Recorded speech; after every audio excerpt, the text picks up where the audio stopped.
शीर्षक है प्यासा कौवा। एक समय की बात होती है, गर्मी का दिन होता है।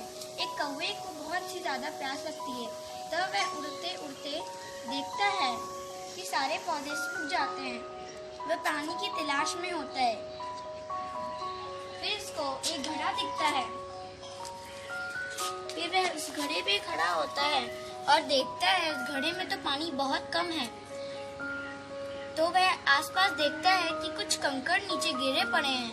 वह उस कंकड़ को अपनी चोंच से उठाकर उस घड़े में डालता है।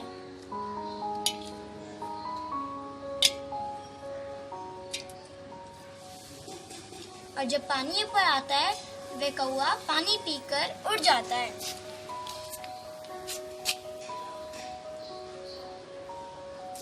इस कहानी से हमें शिक्षा मिलती है कि हमें किसी भी परेशानी को देखकर घबराना नहीं चाहिए। अपनी सूझबूझ से उस परेशानी का हल निकालना। नमस्कार, मेरा नाम सवल है। मैं कक्षा 5वीं में पढ़ता हूँ और मैं आज आपके सामने एक कहानी सुनाने जा रहा हूँ जिसका शीर्षक है एक कबूतर और चींटी। एक समय की बात है, एक चींटी को बहुत प्यास लग रही थी। वह पानी के किनारे पानी पी रही थी। अचानक से वो पानी में फिसल गई और डूबने लगी। फिर उसके पानी के किनारे एक पेड़ था जिसमें एक कबूतर रहता था। कबूतर ने देखा कि चींटी पानी में डूब रही है, तो उसको बहुत दया आ गई और उसने पेड़ से एक पत्ता तोड़ा और नीचे फेंक दिया। और उस पत्ते में चींटी आ गई और किनारे में आ गई और कबूतर का धन्यवाद किया। फिर कुछ दिनों के बाद एक शिकारी आया। शिकारी ने देखा कि पेड़ में एक कबूतर है।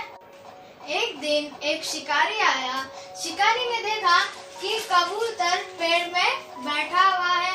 तो शिकारी ने जब वो निशाने मारने वाला था, तो चींटी ने देखा कि शिकारी कबूतर को निशाना लगा रहा है।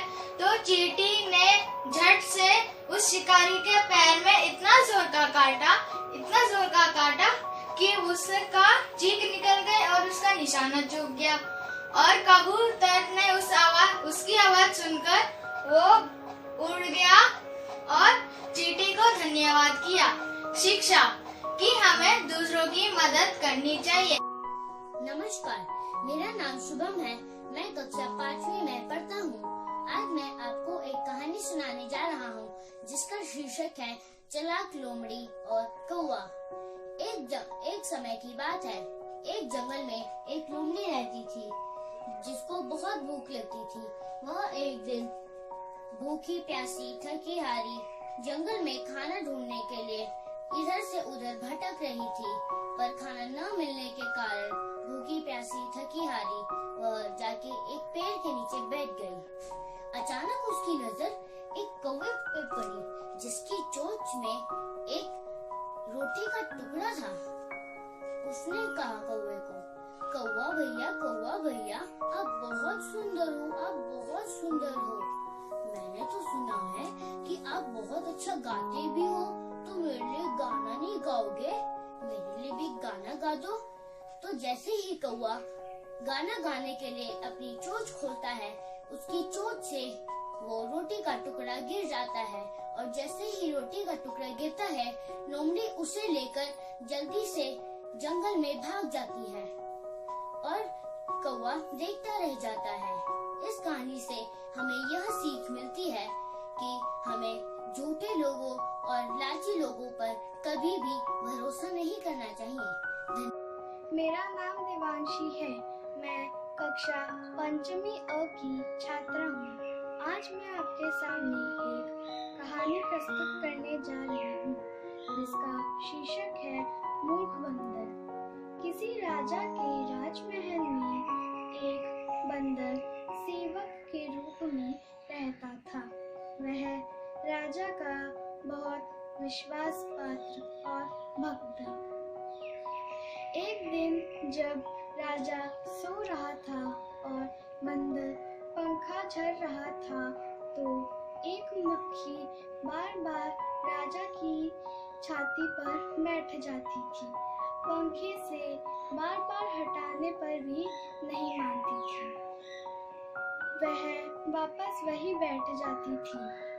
बंदर को क्रोध आ गया। उसने पंखा छोड़कर तलवार ले लिया। इस बार जब मक्खी राजा की छाती पर बैठी थी तो बंदर ने पूरा बल लगाकर तलवार का हाथ मक्खी के ऊपर छोड़ दिया। मक्खी तो उड़ गई किंतु राजा के 2 टुकड़े हो गए और राजा मर गया। इस कहानी से हमें ये शिक्षा मिलती है कि मूर्ख मित्र की अपेक्षा विद्वान शत्रु अच्छा होता है। प्रकट होती है। तभी वहाँ से फिर से रानी प्रकट होती है। रानी बोलती है, क्या चाहिए पुत्र? जो भी तुम्हारी कुल्हाड़ी होगी मैं तुम्हें दे दूंगी। माते मेरी कुल्हाड़ी गिर गई है, मुझे मेरी कुल्हाड़ी दे दीजिए।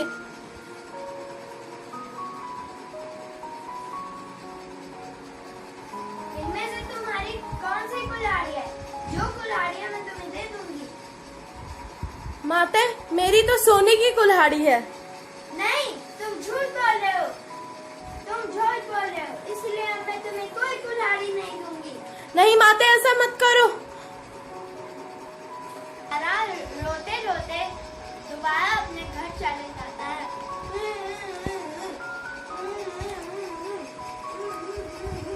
अब बोल।